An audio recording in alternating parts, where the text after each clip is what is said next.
আমরা ভোটের দিন গণভোট এ ব্যাপারে আছি, ডিপেন্ড করে সরকারের সদিচ্ছার উপরে। অর্থাৎ ইমান তাদের যদি ঠিক থাকেন, আমি মনে করি তাহলে এর মধ্যে তারা জানেন দলগুলো কি, এখান থেকে একটা পথ বের করার সুযোগ আছে। তাদের একটা সঠিক পদক্ষেপ সংকটকে কাটিয়ে উঠতে পারে, একটা ভুল পদক্ষেপ নতুন দুর্যোগ নতুন সংকট তৈরি করতে পারে। আশা করি সরকার সে পথে হাঁটবেন না।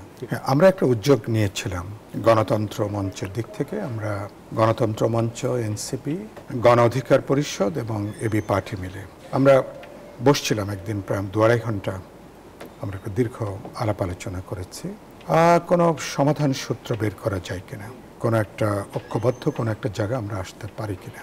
এরপরে আমরা কথা বলেছি অনানুষ্ঠানিকভাবে, আমরা মানে মেজর স্টেক হোল্ডার যারা আছেন তাদের সাথে ইনফর্মালি আমরা একটা যোগাযোগ করবার চেষ্টা করেছি, কথাবার্তা বলেছি, কিন্তু খুব বেশি সাড়া অথবা দলগুলোর অবস্থানের জীবনে অনমনীয় অবস্থান, তাতে আমাদের উদ্যোগটা আর খুব বেশি দূর অগ্রসর করে নেওয়া যায়নি।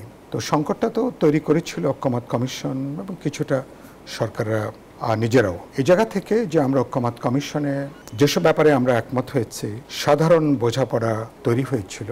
ঐক্যমত কমিশন যেখানে যে রিপোর্টে প্রধান উপদেষ্টা নিজেই স্বাক্ষর করেছেন কমিশনের সভাপতি হিসাবে, ফলে ঐক্যমত কমিশন এবং সরকারের অবস্থানটাকে আলাদা করা বেশ কঠিন।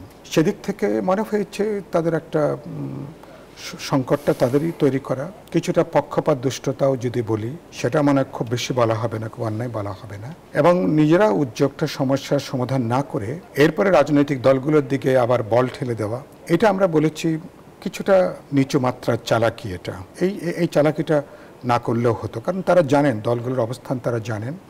7-8 মাস ধরে আমরা যে আলোচনা করেছি, নতুন করে খুব বেশি কিছু ডেলিভার করবার নাই দলগুলো। তাহলে সরকার কি করতে পারত? প্রথমে তারা কিছুটা দায় এড়ানোর জন্য তারা আবার দলগুলোর উপরে তারা ছেড়ে দিয়েছিল।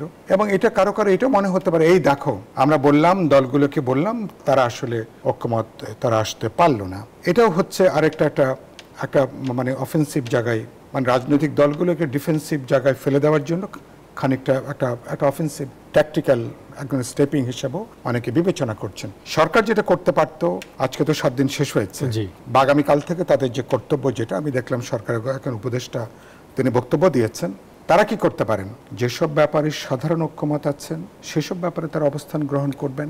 আমরা স্বাক্ষর করেছি ভিন্নমত সহ, সেগুলো একটা সাধারণ বিষয়।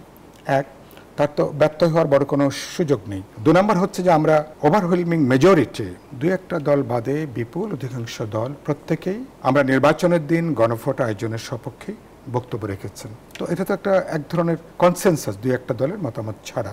সরকার দাঁড়াবে কিসের উপরে? সরকার দাঁড়াবে যেগুলো ব্যাপারে সাধারণ ঐক্যমত আর যেসব ব্যাপারে অধিকাংশ রাজনৈতিক দলের সম্মতি রয়েছে তার উপরে দাঁড়াবেন।